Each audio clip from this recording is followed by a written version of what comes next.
Olá! Hoje a gente vai mergulhar em alguns textos antigos para descobrir uma narrativa muito poderosa. Uma narrativa sobre como é possível transformar a desolação em renovação e, por fim, em gratidão. Vamos ver como a provação e a responsabilidade se conectam numa história de esperança que é, de verdade, muito inspiradora. Vamos começar?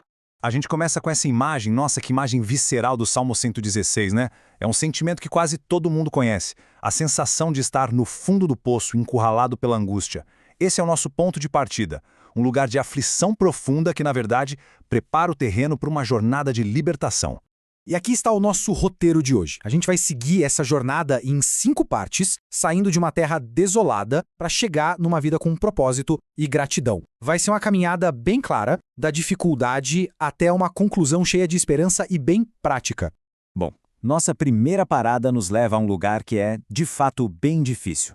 É preciso encarar a realidade da desolação, tanto numa escala maior, que os textos chamam de profética, quanto num nível que é profundamente pessoal para cada um. O profeta Ezequiel, ele pinta um quadro bem sombrio de uma terra que foi devastada pelo julgamento. Mas essa linguagem tão forte não fala só de um lugar físico, sabe? É uma metáfora muito poderosa para aquelas fases de perda, de vazio profundo nas nossas vidas, onde tudo parece estéril, sem vida nenhuma.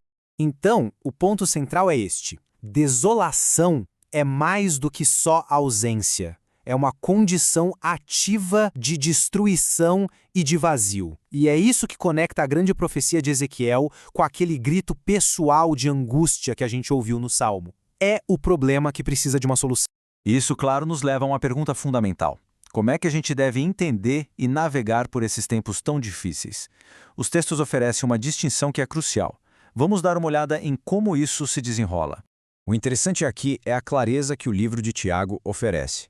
Ele faz uma diferença bem clara entre provações, que são testes externos que fortalecem a fé, e tentações, que vêm de dentro da gente e nos afastam do bem. Uma constrói, a outra destrói. Entender essa diferença, olha, muda tudo. E aqui vem a perspectiva radical. Ter alegria nas provações parece completamente o contrário do que a gente pensa, né? Mas a lógica é que a luta tem um propósito de nos refinar. Pensem nisso. Não se trata de gostar da dor, mas de entender que o teste da fé pode produzir uma força, uma resiliência que não seria possível de outra forma. É incrível. Depois de entender a natureza das nossas lutas, a gente chega ao grande ponto de virada da narrativa. O tom muda completamente. Saímos do problema da desolação e entramos na promessa de uma restauração divina. Que mudança dramática! A mesmíssima paisagem que Ezequiel descreveu como desolada e julgada, agora recebe uma promessa de vida, de fruto, de abrigo. Isso ilustra de uma forma brilhante a mudança do julgamento para a graça, da esterilidade para a abundância. O motor dessa transformação toda são essas poderosas declarações de "eu farei" de Ezequiel 36. Perceba que a ação é inteiramente divina. Não se trata do povo se consertando sozinho, mas de receber uma renovação completa, desde a purificação até uma vida espiritual que vem de uma fonte externa. E Tiago ecoa essa ideia perfeitamente. A restauração que Ezequiel descreve não é algo que se conquista, mas sim um presente. Toda bondade, toda renovação flui de uma fonte que é constante e generosa. Isso transforma a restauração, deixa de ser uma obrigação e passa a ser um presente a ser recebido. Certo. Mas se a renovação é um dom, qual é o nosso papel? É só esperar passivamente? De jeito nenhum. A narrativa agora muda o foco para a resposta humana que é necessária diante dessa promessa divina. A sabedoria de Provérbios nos aterra numa realidade muito prática. A metáfora é sobre cuidar de ovelhas, claro, mas o princípio é universal. A renovação exige nossa participação ativa, uma administração diligente. Temos um papel a desempenhar no cuidado dos dons que recebemos. Esse slide basicamente decompõe essa sabedoria em princípios práticos.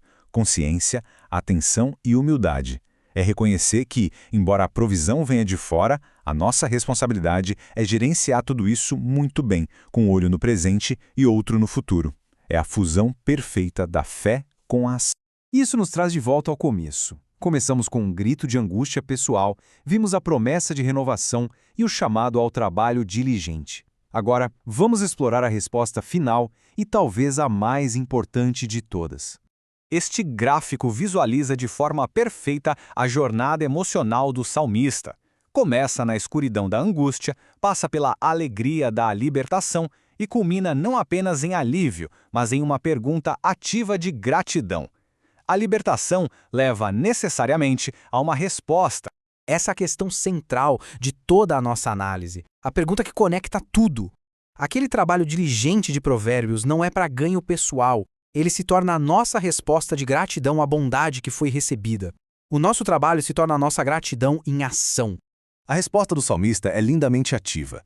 Gratidão não é um sentimento passivo, mas um ato público de reconhecimento e de compromisso.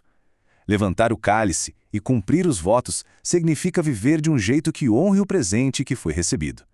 E assim se fecha o ciclo, da desolação para uma vida de propósito e louvor. E assim, a gente termina com esta reflexão. Se for possível ver as dificuldades como oportunidades de crescimento e as bênçãos como presentes que nos chamam à administração e à gratidão, será que isso não reconfigura completamente a maneira como vivemos cada momento? Fica a reflexão. Obrigado por acompanharem esta análise.